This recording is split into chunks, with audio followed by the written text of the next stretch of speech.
Mesdames et messieurs, bonsoir et bienvenue à votre rendez-vous hebdomadaire, le forum de la presse du studio Kalangu. L'émission qui réunit des confrères de la presse écrite, audiovisuelle ou en ligne pour analyser les faits marquants de l'actualité et de la semaine écoulée.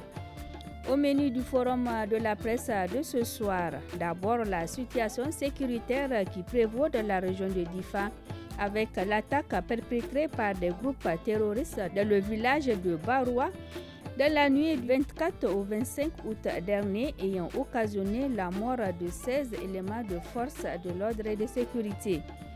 Nous parlerons aussi de la région de Tillabéri où les autorités ont entrepris une opération d'identification de motos après l'annonce de la levée de l'interdiction de circulation de motos. Ensuite, nous aborderons le flux des migrants refoulés de l'Algérie le 30 août 2021.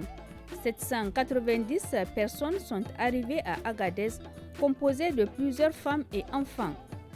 Enfin, volet éducation pour parler de la construction d'un internat de jeunes filles à Kélé, dans le département de Gouré, région des Anders, en vue donc de maintenir la jeune fille à l'école. Pour échanger autour de ces sujets, j'ai le plaisir de recevoir dans ce studio Hussein Issa, journaliste freelance. Bonsoir Husseini. Bonsoir.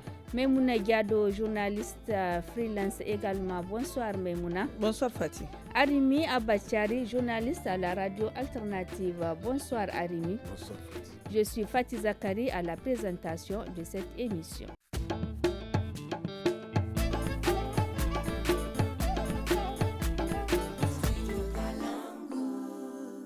Éléments de force de défense et de sécurité ont trouvé la mort et 9 autres blessés lors d'une attaque menée par Boko Haram contre les positions de la nuit donc du 24 au 25 août 2021 à Baroua, région de Difa.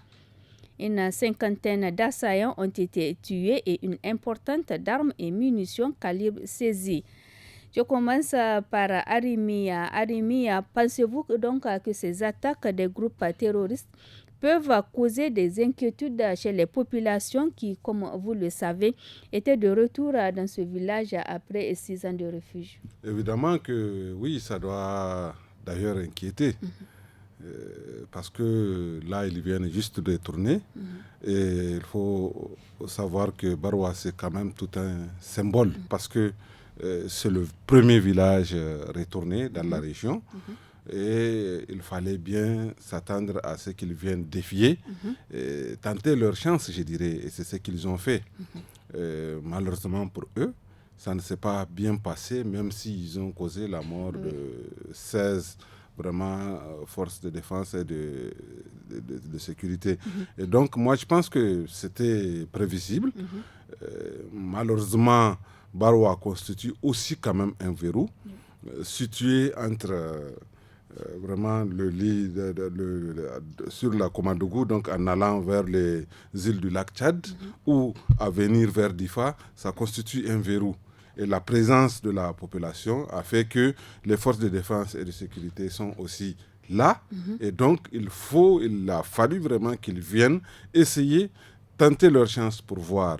Heureusement, la réaction a été prompte. Et donc, certainement, ils vont revenir. Il ne faut pas s'en douter parce que, oui, ils ne sont plus aussi forts qu'avant. C'est ce qui justifie un peu l'accalmie qu'il y a dans la zone. Mais ils vont essayer. Parce que sinon, c'est comme si ils renonçaient vraiment à tout ce qu'ils ont posé comme acte depuis le début, depuis 2015. Et donc, je pense que oui, les forces de défense et de sécurité aujourd'hui sont aguerries. Ils connaissent la zone aussi bien que les assaillants, ceux qui viennent assassiner, vraiment ce qu'on appelle aussi les terroristes. Et donc, leur réaction ne peut être que prompte. La preuve, ils étaient préparés, même si c'est de nuit qu'ils ont été attaqués, même si c'est par l'eau qu'ils sont venus, parce que c'est par le lac qu'ils sont arrivés, semble-t-il. Et donc, je pense que la population aussi est aujourd'hui plus prête, plus préparée. Hussein Issa, Pensez-vous que cette attaque de Baroua peut causer des inquiétudes au niveau des populations? Mais Fatih, bien évidemment, vous parlez bien d'attaque. Vous savez, c'est une population meurtrie, cette population de Difa. Plus précisément, la population, les habitants de Baroua. Vous l'avez dit dans l'introduction, pendant 6 ans, pratiquement, ils ont fui leur localité pour être dans une situation d'assistanat pendant toutes ces années. Qui vivaient cette situation-là. Maintenant, ils sont retournés avec l'assistance de l'État et que, il y a des garanties qui ont été données. L'État a promis de mettre en place un dispositif militaire permanent qui va permettre de garantir la sécurité. Parce que bien avant l'attaque, je me rappelle, il y a eu un ultimatum qui a été donné, que Boko Haram a donné, a lancé aux populations, de ne pas chercher à cultiver ou reprendre les activités de pêche et autres. Mais malgré tout, quand les gens sont retournés, ils ont repris ces activités-là. Maintenant, en fait, le plus important, c'est bien ce qui s'est passé. Il y a eu bien évidemment, c'est une espèce de barreau d'honneur pour les gens de Boko Haram. C'est notre zone, nous l'avons peut-être, ils se disent, nous l'avons conquise, nous n'allons pas accepter que les gens reviennent encore. Mais ils ont tenté une première fois, certainement, comme l'a dit Arimi. Ils vont vouloir encore poser d'autres actes. Il ne faut pas se faire d'illusions.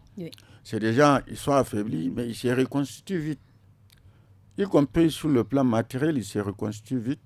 Maintenant, ce qui importe, c'est que le dispositif militaire soit là de manière permanente, avec des patrouilles régulières, pour empêcher, ou du moins, on ne peut pas éradiquer de manière définitive les attaques, mais on peut créer les conditions pour que ceux qui viennent attaquer là, qu'ils soient décimés. Quand on va arriver à un niveau où on les décime, ils ne vont plus revenir. Parce qu'il n'y aura plus personne qui va accepter d'aller. Parce que tu sais que quand tu vas venir attaquer, il n'est pas évident que tu puisses se retourner vivant. N'est-ce pas? Moi, je pense que les populations sont fatiguées. À 6 ans d'exil forcé, c'est insupportable. C'est insupportable. Ils sont retournés, ils ont repris leurs activités. Il y a l'armée qui est là à côté. Ça veut dire qu'il y a une garantie, en tout cas, de sécurité qui est là. Et il ne faut pas aussi perdre la vigilance. Il y a d'autres localités en dehors de Baroua. On sait un peu le mode opératoire de ces gens. Quand ils attaquent une localité et que la localité est sécurisée, ils se retournent vers une autre localité, ainsi de suite. C'est la même chose qui se passe dans la région de Tillabéri. Il faut que le dispositif militaire soit permanent et que, comme avait dit, les patrouilles soient renforcées. C'est-à-dire que ce n'est pas des dispositifs fixes comme ça, mais il faut qu'il y ait des patrouilles régulières pour pouvoir empêcher, en tout cas à ceux-là qui tentent de venir inquiéter les populations, quand ils viennent, qu'ils ne puissent pas retourner. Mais Moungado, comment outiller les forces de défense et de sécurité afin donc de mieux sécuriser cette localité? Je tiens d'abord, Fatih, à présenter mes condoléances donc, à ces familles qui sont aujourd'hui meurtries et ces familles aujourd'hui qui sont en train de vivre le deuil de leurs enfants, de leur mari, de leur épouse, de leur époux. Donc, c'est juste pour dire que, et également profiter pour féliciter les forces de défense et de sécurité qui sont dans cette zone et qui veillent sur la sécurité de ces populations. Donc, comment les équiper? On l'a toujours dit, il faut les équiper, il faut leur donner des armes, de vraies armes, si je peux le dire, parce que donc, quand je dis de vraies armes, il y a armes dans armes, comme on le dit aussi. Donc, il faut vraiment leur donner les moyens nécessaires pour parvenir à mieux sécuriser, en tout cas, ces populations. Et d'un côté, il ne faut pas également oublier financièrement, parce que c'est vraiment des militaires qui ont besoin de soutien, qui ont besoin également d'être dans des conditions de vie meilleures. Ça veut dire que celui qu'on envoie sur le front, on doit s'assurer que cette personne est tranquille d'esprit. Ça veut dire que cette personne, en tout cas, n'a pas de problème financier, parce que c'est ça aussi. Parce que quand tu te trouves sur le front et que de l'autre côté, tu n'as pas ta famille en sécurité financière, donc tout peut arriver. Donc il faut vraiment mettre les moyens logistiques, les moyens financiers à ces forces de défense et de sécurité. Ce que nous avons vécu de Baoura, ça veut dire tout simplement que c'est un défi qui a été lancé par ces forces du mal à l'État du Niger. Parce que, comme vous le savez, le président de la République est parti personnellement reconforter ces populations. Personnellement, il a veillé à ce que ces populations regagnent leur village qu'ils ont abandonné durant 6 ans. Donc, une façon pour ces ennemis du mal, donc Boko Haram, de venir tester le terrain. Est-ce qu'aujourd'hui, on a quelle force, quelle accessibilité pour atteindre ces populations? Donc, je me dis que c'est de renforcer la sécurité, de veiller à ce que, comme l'a dit le président, que tout un chacun, toute personne, doit être en sécurité. Et pour être en sécurité, c'est vraiment les forces de l'ordre et de défense qui doivent s'en occuper. Mais comme je l'ai dit aussi, il ne faut pas que l'État doit les mettre dans les conditions fatigues. C'est surtout les conditions de vie et les conditions de travail. C'est ça qui est très important pour ces forces de défense et de sécurité. Il faut de temps à autre également les galvaniser par leur présence, leur montrer que le peuple nigérien est avec eux, que l'État du Niger est avec eux, que le président de la République en personne est avec ses forces de défense et de sécurité. Voilà. Restons toujours sur la situation sécuritaire, cette fois-ci de la région de Tillabéri, où une opération d'identification des motos est lancée par les autorités de la région après l'annonce de la levée de l'interdiction de circulation des motos qui a donc débuté ce 1er septembre 2021. Arimi Abachari, comment appréciez-vous cette opération d'identification des motos de la région du Tillabéri? Oui, naturellement, en fait, malheureusement, c'est quelque chose qui ne pouvait pas se faire quand les motos ne circulaient pas. Mais pendant que les motos circulaient déjà, l'État, en tout cas les structures de l'État, devaient disposer d'une base de données de tout le matériel roulant dans leur territoire. C'est valable pour toute la police nationale, c'est valable vraiment pour n'importe quelle région. Les motos, les voitures, les tricycles qui circulent dans la zone doivent être identifiés et connus de tous. Malheureusement, je dirais, nous avons des frontières vraiment très poreuses, où il est très difficile à la douane d'abord de contrôler l'entrée et la sortie parfois de ces engins, mais sans quoi vraiment c'est bon de savoir. Et ce qui fait ça, c'est que le traitement réservé à quelqu'un qui achète une moto pour lui-même, pour son enfant, c'est un peu compliqué parce qu'il faut dédouaner ici, faire ça. Je crois qu'il faut même alléger les conditions pour que tout le monde comprennent que c'est dans l'intérêt de tout un chacun, c'est dans l'intérêt de la nation que le matériel roulant soit identifié. C'est avec ça que tout le mal est causé. La moto, aujourd'hui, c'est devenu des engins de guerre. N'est-ce pas? Et il y a même une marque là bien identifiée qui serait vraiment très adaptée à la zone et qui est prisée par souvent les terroristes. Donc, c'est bien d'identifier, tel que c'est en train d'être fait à Niamey. C'est bon de savoir, vous avez vos pièces qui permettent de savoir que c'est quelque chose qui vous appartient. Vous avez vu avant-hier le témoignage de la dame qui disait que c'est un taxi qu'il a pris, mais finalement c'est un taxi sans numéro, c'est un taxi qu'on ne peut pas identifier, qui a causé l'acte qui a arraché dont les occupants ont arraché son sac pour partir. Ils peuvent même tuer. Et donc même les terroristes peuvent aussi utiliser de tels... c'est pourquoi c'est bon. Mais l'État doit jouer le jeu en facilitant. Parce que si, une petite moto, si l'enfant n'a pas l'argent, ses parents n'ont pas l'argent, ils ne peuvent pas venir identifier. Créer les conditions, je me rappelle, il y a 1 ou 2 ans, où la douane avait cassé en deux, n'est-ce pas? Il a abaissé les frais de dédouanement de 50%. Parce que ce que je dis, c'est extrêmement sérieux. Si tu contournes, tu rentres avec ta moto sans dédouanement, ça peut te revenir à un tiers moins. Alors que si tu contournes, tu passes correctement, tu peux dépenser tout cet argent peut-être que tu n'as pas. Donc il faut encourager les citoyens à venir se faire identifier le matériel qu'ils utilisent pour qu'à distance, déjà, si on voit qui vient, on puisse savoir que non, cette moto ne nous appartient pas. Ce n'est pas pour les Nigériens.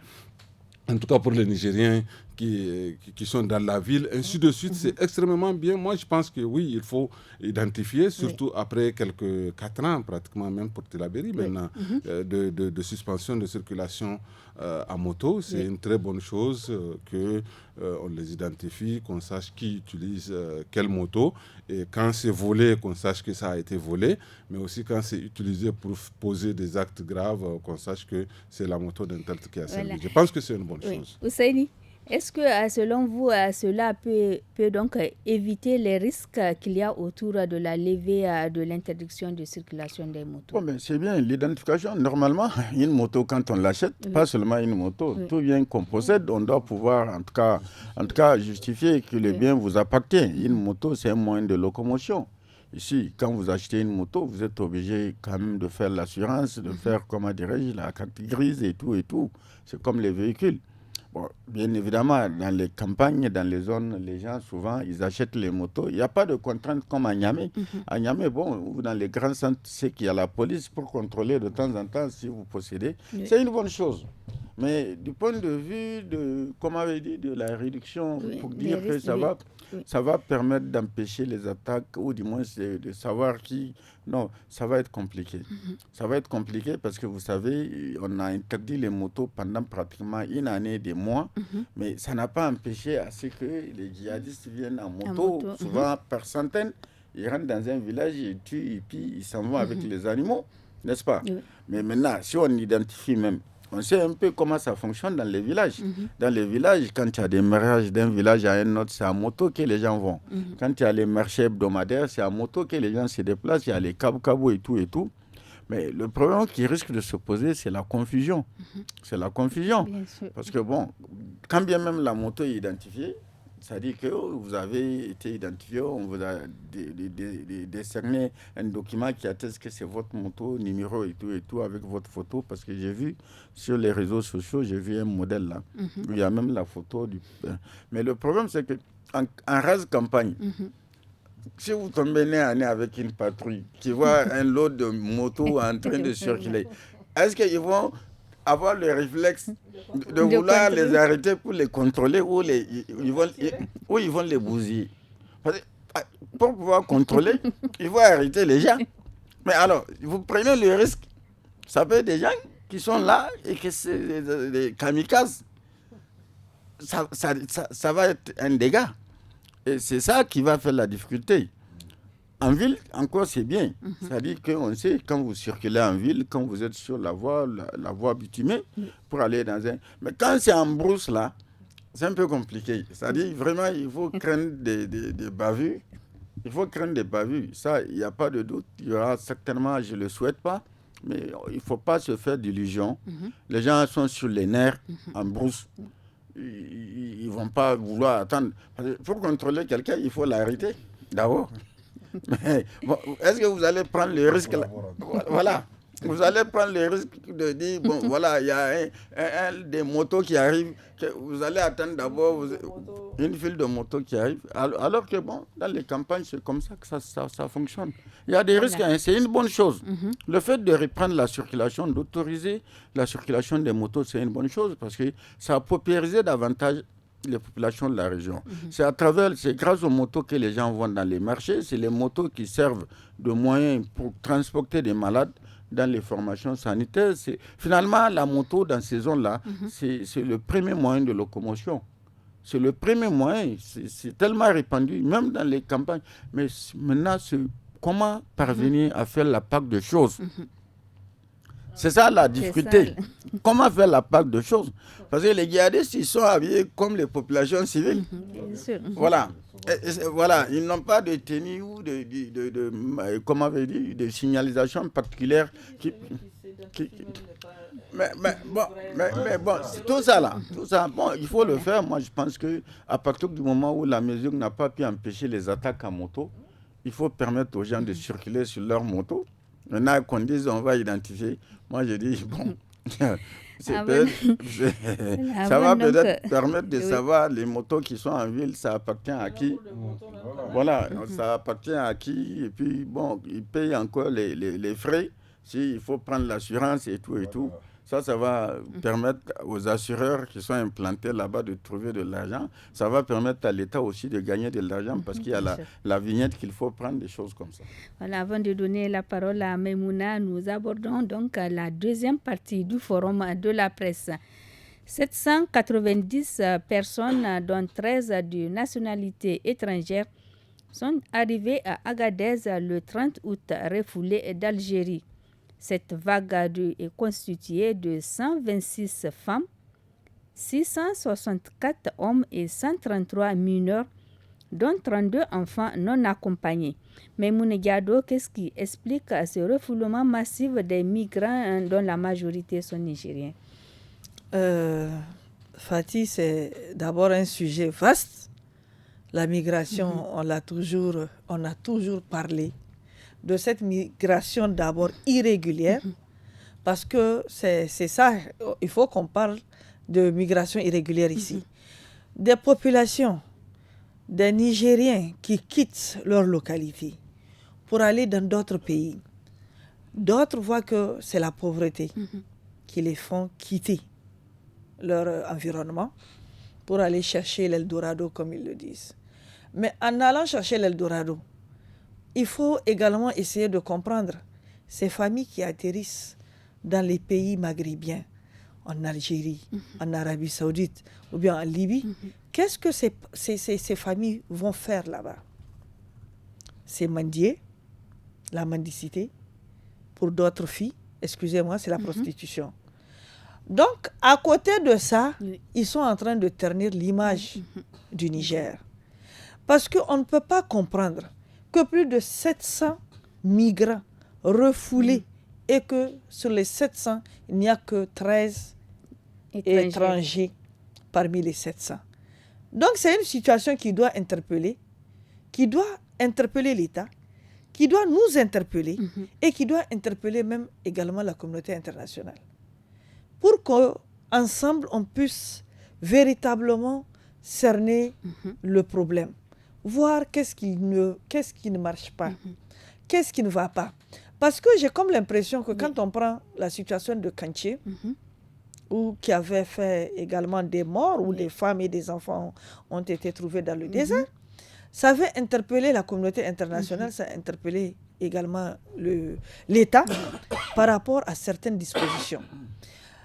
Il y a eu des micro-crédits, des micro-projets qui ont été en fait mis en faveur de ces familles. Mais ce qu'on a remarqué, c'est que l'année d'après, ce sont ces mêmes familles qui ont déserté encore leur localité pour se retrouver de l'autre côté. Donc, ça veut dire que soit on crée les micro-projets, on donne le financement, il n'y a pas de suivi. Et quand il n'y a pas de suivi, il faut s'attendre à ça. Et certainement, les familles-là, elles pensent ou bien elles trouvent leur gagne-pain très facilement dans ces pays que de venir mendier. Parce que quand tu n'es pas dans ton pays, personne ne peut savoir ce que tu fais. C'est entre vous là-bas. Et aujourd'hui, qu'on dise que c'est des femmes, des enfants et 37 enfants qui ne sont pas accompagnés, c'est un trafic. Il y a derrière ça aussi un trafic. Comment est-ce que ces 37 enfants se sont retrouvés là-bas sans être accompagnés? Des fois, c'est les voies terrestres. Ces familles empruntent les voies terrestres qui les amènent jusque là-bas, moyennant quelque chose comme compensation. Et je me rappelle aussi qu'il y a la douane, je pense bien, où c'est la police des frontières, qui a eu à attraper des enfants nigériens en partance dans un autre pays et qui ne sont pas accompagnés. Des jeunes, des enfants. Mais si c'est ça, c'est un trafic aussi. Il faut regarder le côté du trafic aussi.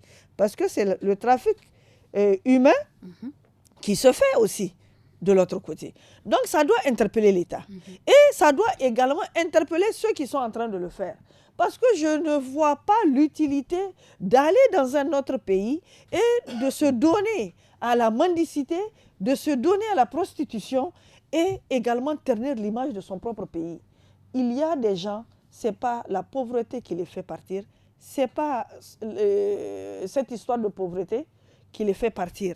Donc, le problème, c'est tout simplement qu'on encourage surtout les jeunes à aller parce qu'il y a dans certaines coutumes que nous avons ici au Niger, où un jeune homme, s'il n'est pas parti à l'aventure, c'est pas vraiment, il n'est pas apte à prendre une épouse, on voit comme si il n'est pas responsable, donc il faut l'encourager à aller. Et avec les réseaux sociaux, ceux qui partent là-bas montrent toute autre chose, envoient toute autre chose à travers les réseaux sociaux et à une famille et ainsi de suite. Ça incite les jeunes, ça incite les femmes à aller parce que tout simplement, les hommes que nous avons qui abandonnent ces femmes, c'est de l'abandon. Ils ne peuvent pas aujourd'hui satisfaire ces femmes, ils ne peuvent pas économiquement les satisfaire, donc il faut les laisser aller à l'aventure. Et beaucoup de ces femmes reviennent avec des grossesses, reviennent avec des enfants, qui accouchent, ils accouchent là-bas, ils arrivent avec des enfants qui ne sont pas les leurs, qui ne sont pas les enfants de leur époux. Donc, il y a beaucoup de questions. Vraiment, c'est un sujet très vaste, Fatih, mais il faut qu'on prenne conscience, il faut qu'on essaye de voir à la racine qu'est-ce qui ne va pas, pourquoi ces gens, on les refoule, ils retournent. Ça, c'est vraiment, c'est trop dit, et puis c'est trop facile d'accuser l'État et c'est trop facile également de dire qu'il y a la pauvreté et que c'est la pauvreté qui fait partie de ces gens-là. Armi, ce phénomène de migration des Nigériens, notamment les femmes et les enfants, prend de plus en plus d'ampleur. Qu'est-ce qui explique? Généralement, c'est des gens, des Nigériens du sud de la région de Zender qui effectuent ce déplacement. Il n'est un secret pour personne que dans cette région, les terres ne suffisent pas. J'étais dans une commune parce que j'ai refait le chemin qu'ils font pour aller en Algérie. Je suis allé jusqu'à la frontière de l'Algérie où je voyais les militaires algériens. D'ailleurs, mon guide m'a dit qu'il faut quitter vite parce qu'ils pourraient vraiment s'énerver et venir vers vous. Donc j'ai fait depuis Kourni, c'est une commune. Et là, le maire m'a dit que chez lui, ils font 13 habitants au kilomètre carré. La moyenne au Niger, il y a des endroits où ce n'est même pas un. Vous voyez. Et il dit tous les champs, malheureusement, je ne sais pas en tout cas si c'est comme ça qu'il faut parler, il y a une explosion démographique telle que les terres, c'est-à-dire ont été morcelées et ne suffisent à personne. Tu prétends avoir un champ, mais tu ne travailles même pas pendant une semaine que tu as fini de labourer. Il faut convenir avec moi que ça ne peut pas suffire pour nourrir la famille toute une année jusqu'à l'année prochaine. Ok? C'est des lopins, des vraiment très petits lopins de terre qu'ils ont. Avant, les gens, les citoyens, les Nigériens de cette partie du Niger partaient au Nigeria. Au Nigeria non plus, aujourd'hui, ce n'est pas la sécurité. Les gens partaient en Libye. La Libye, on sait ce que la Libye est devenue aujourd'hui, malheureusement, même si certains continuent d'y aller. En Algérie, ils ne laissent pas les bras valides, les hommes, pénétrer dans leur territoire. Donc, même si tu y arrives, tu ne trouves pas du boulot. Et les gens assument dans la région qu'ils vont pour mendier. Et les mieux placés pour mendier, en fait, ceux qui gagnent en mendiant, c'est les femmes. Et surtout quand elles sont accompagnées de petits-enfants. Et ce qui fait qu'ils y vont. Moi, j'ai discuté avec un groupe d'une centaine de femmes, dont l'essentiel a déjà effectué ces déplacements-là, et qui disent que même demain, on va partir. On les ramène. Ça fait combien de temps qu'on commence à les... Ils disent qu'ils vont revenir, qu'ils vont repartir parce qu'ici, ils ont l'impression d'être en prison. On les a ramenés, on ne leur a rien fait.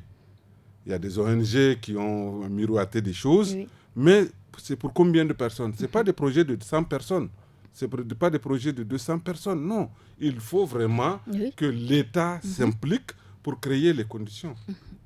Dans cette même zone, j'ai rencontré quelqu'un qui m'a dit qu'il a, si j'ai bonne mémoire, 41 enfants. Ok, attention. Lui, il dit, moi j'ai fait la chance, j'ai hérité des terres, n'est-ce pas? Il m'a amené ça dans son champ, j'ai vu son jardin, une merveille. Il m'a dit, mes enfants n'y vont pas, parce qu'on a des terres, nous avons de l'eau. Il dit, si vous créez les mêmes conditions pour tout le monde, il n'y a personne qui va aller chez quelqu'un pour mendier. Il dit, nous n'irons pas. Mais pour l'instant, il n'y a rien à faire ici, il faut qu'on aille. Ok? Et donc, les gens, on a créé tout un armada de textes et tout pour leur empêcher de sortir. Mais voilà la preuve. 700 personnes qu'on te ramène d'un seul coup. Il y a 2 semaines... Une seule vague, une seule vague. Donc, autrement dit, le problème, il est mal abordé. Le problème, il est mal abordé. Quand on pense que les gens vont pour nous honnir, mais qui veut honnir? D'abord, c'est ta personne. La honte, c'est d'abord quelque chose de personnel. Personne, à mon avis, ne veut tendre la main pour prendre la charité. Oui, vous allez écouter Ousseini. Ousseini, que doit faire l'État pour mettre fin à cette pratique? Que peut faire l'État pour mettre fin à cette pratique? C'est la question qu'il faut se poser. Que peut faire l'État? Dans tous les cas, les politiques publiques mises en œuvre dans le cadre de la lutte contre la migration irrégulière, ces politiques ont montré leurs limites. Et souvent, Mamadou a fait des pieds et des mains. Champion de la lutte contre la migration. Il est parti un peu partout demander l'argent. Avec les Blancs, ils disent ils sont restés méfiants. On est devenu carrément une frontière reculée de l'Europe. On a mis un dispositif en place à partir d'Agadez où quand on voit, on a arrêté des gens, on les a jetés en prison, on a pris les véhicules, on a les véhicules. Est-ce que ça peut empêcher? Est-ce que ça l'a empêché? En réalité, c'est un problème d'ensemble, c'est un problème structurel. Rémi vient de l'exposer. Les gens qui s'en vont, c'est parce qu'ils n'ont pas d'autre choix. On dit, bon, mais il faut rester chez vous. Vous allez rester chez vous, il n'y a aucune perspective, il n'y a rien. Vous êtes là. La saison de pluie, c'est 3 mois, n'est-ce pas? 3 mois. Peut-être tout à l'heure, il vient de donner un cas tellement, comment dirais-je, un cas frappant. Cette histoire de terre. Un petit lopin de terre, tu as 10 enfants. Qu'est-ce que ça te permet de faire? Je n'encourage pas la mendicité. Les gens vont là-bas, surtout les femmes et les enfants. Ça fait combien de temps on les refoule? Mais même ceux qu'on refoule là, ils trouvent toujours un mécanisme pour retourner. Au bout de quelques temps, ils vont économiser pour pouvoir retourner. En vérité, c'est qu'il faut lutter contre la pauvreté. La pauvreté dans le milieu rural, pas seulement le milieu rural comme dans le milieu urbain. Tant qu'on n'arrive pas à lutter de manière soutenue contre la pauvreté, il ne faut pas se faire d'illusions. Les gens, personne n'a envie d'aller chez quelqu'un pour être humilié. Tout le monde le sait, chacun veut rester chez lui. Mais quand vous êtes dans une situation où carrément l'État est absent, rien. C'est ça qui pousse souvent les gens, surtout les femmes et les enfants qui s'en vont. Imaginez même le risque. Le risque, parce qu'il y a des chemins de contournement. Traverser le désert pour aller prendre un véhicule à un endroit reculé où vous pouvez mourir de faim et de soif. Alors, si les gens, malgré ces risques-là, ils s'aventurent, ça veut dire que ça ne va pas. Les mesurettes qui sont mises en œuvre, ces mesurettes-là ont montré leurs limites. Il faut faire des gros plans pour pouvoir aider les gens qui sont en campagne. Créer les conditions, ne serait-ce que dans les villages, même créer les conditions pour que les gens puissent être salariés. Pourquoi pas? Oui, les micros, c'est voilà. Il faut un suivi. Oui, il faut, mais malheureusement, il n'y a aucun suivi. Il y a un financement qui est là, les gens bouffent le financement. Il n'y a pas de suivi parce qu'on donne 25 000. Voilà. On dit il faut te réaliser. Nous passons, Arimi, nous passons rapidement. Oui. Juste un mot. En fait, moi, j'ai discuté avec leur intermédiaire. Oui. C'est-à-dire, elles vont en Algérie, c'est à lui qu'elles envoient l'argent. Il va, il récupère à Zander et il vient distribuer le jour du marché parce que tous les villages convergent. Mais ce qu'il faut rentrer n'est pas comparable à ce qu'on leur donne, 25 000. Mais quelqu'un qui a faim, 25 000, c'est un sac de riz. Nous passons rapidement à la troisième et dernière partie du forum qui porte sur l'éducation. Le président de la République, Bazoum Mohamed, a effectué le 30 août dernier une visite au niveau de l'internat des filles construit à Kélé dans le département de Gouré, région de Zander, pour accueillir 144 jeunes filles. L'objectif étant de maintenir la jeune fille à l'école. Maïmoun Diado, quelle appréciation faites-vous de cet ambitieux programme des plus hautes autorités de l'État? D'abord, je suis très contente. Très contente de savoir que ces 144 filles, en tout cas, vont pouvoir étudier dans les conditions optimales. Que ces 144 filles n'auront pas à déserter la 6e, parce que pour faute, en tout cas, d'accompagnement. Et il l'a dit lors de son investiture qu'il allait mettre les moyens pour que la jeune fille aujourd'hui puisse étudier au même pied d'égalité que le jeune garçon. Et bon, c'est déjà une très belle initiative. Il faut encourager cette initiative. Mais il faut également, parce qu'il y a un mais, c'est le suivi. Oui. Parce qu'on a comme l'impression qu'il y a l'ambition de faire, il y a le concret qui est là, mais des fois, c'est au niveau du suivi que ça manque. Et j'espère, comme il l'a dit, que d'ici 2022, on aura plus une centaine, donc, une centaine, non pas de jeunes filles, mais une centaine en tout cas d'internats qui seront créés, qui seront en tout cas qui seront là pour pouvoir accueillir ces filles dans les 8 régions du pays. C'est déjà une bonne chose et il faut également féliciter le courage aujourd'hui de certaines ONG locales qui ont lutté et qui continuent de lutter pour vraiment l'éducation de la jeune fille. L'éducation, parce qu'on l'a dit, dans un pays, pour le développement d'un pays, il faut d'abord faire en sorte que la femme soit instruite.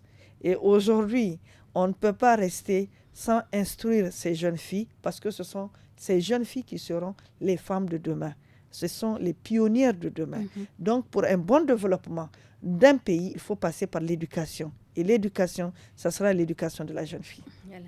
Aremia Bachari, quelle appréciation faites-vous de ce projet des plus hautes autorités de l'État? Nous, on a connu les internats. Moi, je n'ai pas fait personnellement l'internat, mais surtout, nous, on était en 6e quand les internats ont été formés au Niger. Donc, c'était plus les garçons qui étaient à l'internat et les filles étaient en ville. Mais dans tous les cas, c'est des bonnes conditions d'études qui sont créées pour que ces filles-là continuent d'aller à l'école. Mais je me pose toujours la question. Par exemple, à Kélé, on vient de créer, c'est pour 140 jeunes filles. Alors, est-ce qu'on rassemble les filles de la zone, n'est-ce pas, dans un internat, même ceux qui ont, c'est-à-dire, c'est des collèges maintenant comme le collège Mariama, qui seront créés. Je crois plus, en fait, au collège, en fait, au collège de proximité. C'est-à-dire, assez d'enseignants, assez d'infrastructures. Le plus petit village qui a une école primaire a aussi son collège. C'est-à-dire, tu n'as que 3 enfants en 3e, 4 enfants en 3e, tu vas quand même amener les professeurs qu'il faut pour les encadrer. Moi, je crois plus à ça. Parce que, est-ce qu'on peut créer suffisamment l'État du Niger? Est-ce qu'il peut créer suffisamment? Parce que là, Maïmouna a parlé de 100 écoles, 100 internats de 140 filles, ça me fait tout simplement 1400 ou 14 000, je ne sais plus, là, 14 000. C'est négligeable par rapport aux besoins concrets qu'il y a dans le pays. Est-ce qu'il ne faut pas vraiment... Là, aujourd'hui, je sais que beaucoup de communes, même rurales, ont des collèges, n'est-ce pas?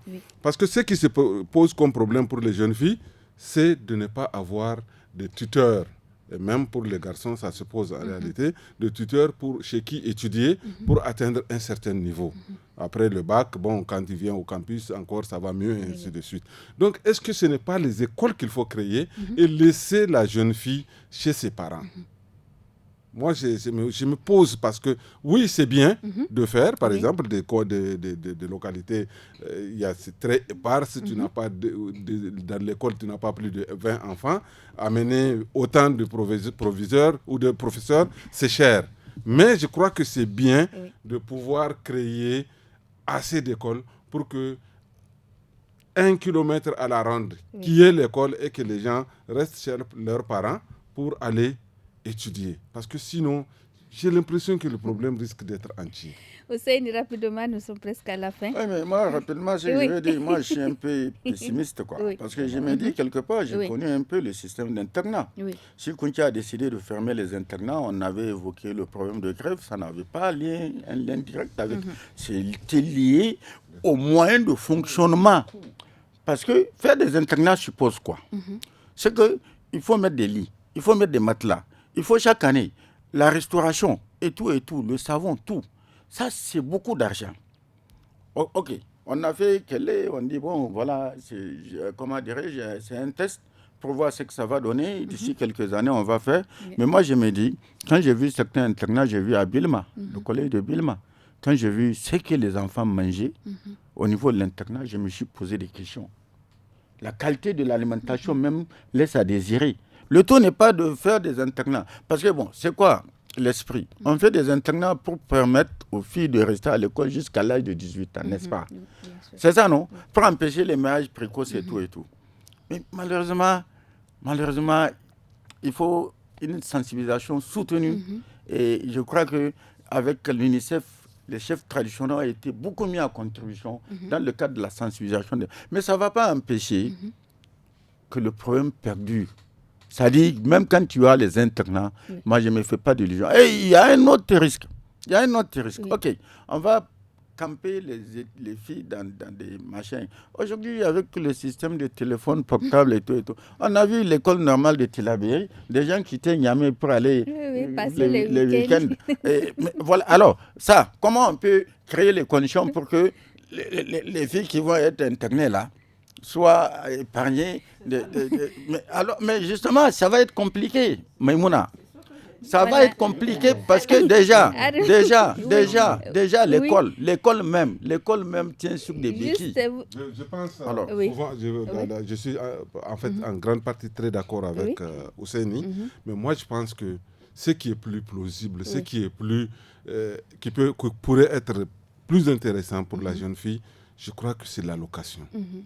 C'est-à-dire, à l'époque, on nous donnait 18 000 le trimestre, n'est-ce pas? Si on peut faire même 10 000 par fille par mois, je pense que ça peut améliorer énormément des choses.